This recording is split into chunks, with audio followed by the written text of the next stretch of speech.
Early on the morning of August the 20th, 1961, East German soldiers sealed off the line dividing the eastern sector of Berlin from the American, French and British zones in the west. Building materials were brought out of nearby warehouses, and the notorious Berlin Wall began to take shape, to the great mystification of those on both sides who were soon to be out of sight of each other.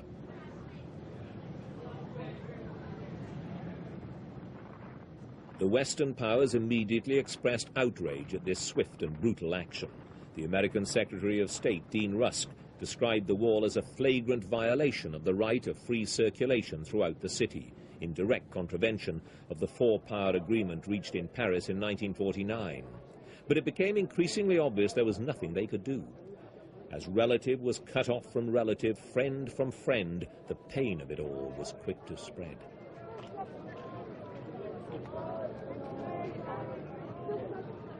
But none of this made a dent in the East German government's resolve to go ahead with the wall. They decided to build it to prevent the growing numbers of East Germans from voting with their feet, in other words, fleeing to the west to seek a new life away from the restrictions and disciplines of the communist regime.